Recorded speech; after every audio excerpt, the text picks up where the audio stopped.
आज हम जानेंगे प्रभु श्री रामचंद्र जी 14 वर्ष के वनवास के दौरान कहाँ कहाँ रहे। जैसा कि आप जानते हैं, माता कैकेयी के कहने पर दशरथ जी ने श्री रामचंद्र जी को 14 वर्ष का वनवास दे दिया था, जिसको पिता की आज्ञा शिरोधार्य करके भगवान श्री रामचंद्र जी वनवास के लिए निकल जाते हैं। साथ में माता सीता और भाई लक्ष्मण जी चलते हैं।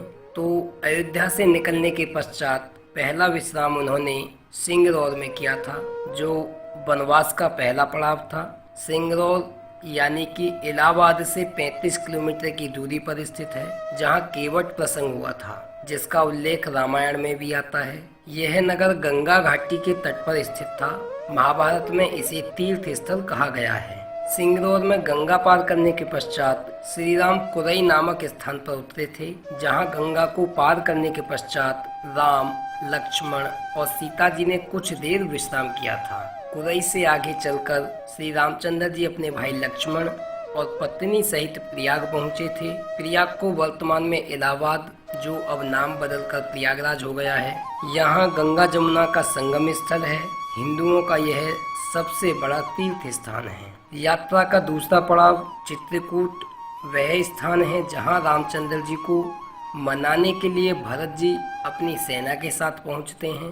तब जब दशरथ का देहांत हो जाता है, भरत यहाँ से राम की चरण पादुका ले जाकर उसे गद्दी पर रखकर राज्य करते हैं। यात्रा का तीसरा पड़ाव अत्रि ऋषि का आश्रम, जो कि सतना मध्य प्रदेश के पास है। वहाँ श्री राम ने राक्षसों का वध किया, जिसका वर्णन रामायण के अयोध्या कांड में मिलता है। आश्रम में कुछ दिन रुकने के बाद श्री राम ने छत्तीसगढ़ के घने जंगलों दंडकारण्य को अपना आश्रय स्थल बनाया।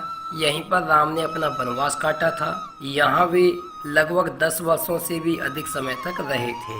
यात्रा का पांचवा पड़ाव था नासिक में गोदावरी के तट पर स्थित 5 वृक्षों का स्थान, जिसका नाम पंचवटी है। माना जाता है कि इन वृक्षों को राम, सीता और लक्ष्मण ने अपने हाथों से लगाया था और यहीं पर लक्ष्मण ने सूर्पणखा की नाक काटी थी। यात्रा का छठा पड़ाव नासिक से 56 किलोमीटर दूर सर्व तीर्थ नामक स्थान था।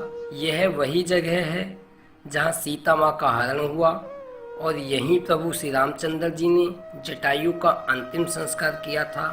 इसी तीर्थ पर लक्ष्मण रेखा भी खींची गई थी। यात्रा का 7वां पड़ाव सर्व तीर्थ, जहाँ जटायु का वध हुआ था। वह स्थान सीता जी की खोज का प्रथम स्थान था। उसके बाद वे तुंगभद्रा एवं कावेरी नदी क्षेत्रों के अनेक स्थलों पर सीता की खोज में गए।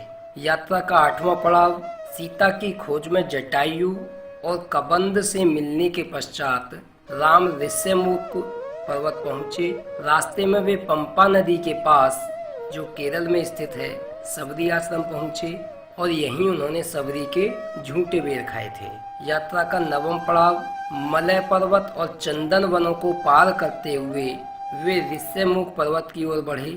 यहाँ उन्होंने हनुमान और सुग्रीव से भेंट की, सीता के आभूषणों को देखा और श्री राम ने बाली का वध किया।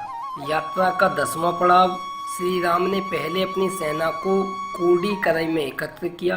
सर्वेक्षण के बाद जाना कि यहाँ से समुद्र को पार नहीं किया जा सकता। तब उन्होंने रामेश्वर की ओर कूच किया। यात्रा का 11वां पड़ाव महाकाव्य रामायण के अनुसार भगवान श्री राम ने लंका पर चढ़ाई करने के पहले यहाँ भगवान शिव की पूजा की थी।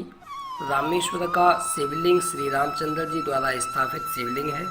यात्रा का 12वां पड़ाव श्री राम ने वह स्थान ढूंढ निकाला जहां से आसानी से श्रीलंका पहुंचा जा सकता हो। उन्होंने नल नील की मदद से सेतु का कार्य आरंभ किया। धनुषकोडी भारत और श्रीलंका के बीच एकमात्र स्थलीय सीमा है। यात्रा का 13वां पड़ाव श्रीलंका के मध्य में रावण का महल था।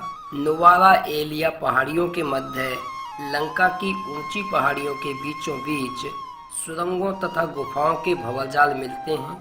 यहीं से होकर रामचंद्र जी गुजरे थे। यात्रा का आखिरी पड़ाव सीता को वापस प्राप्त करने के लिए श्री रामचंद्र जी ने हनुमान और वानर सेना की मदद से रावण और उसके वंशजों को पराजित किया और विभीषण को लंका का राजा बनाकर उसका पग प्रदर्शित किया और उसके बाद अपने घर यानी कि अयोध्या में वापस आए, जहाँ पर उनका परिवार से मिलन हुआ और गुरुओं के कहने पर रामचंद्र जी को राज्य का राजा बना दिया गया और उसके बाद वो अपनी प्रजा का पालन करने लगे एक राजा के रूप में।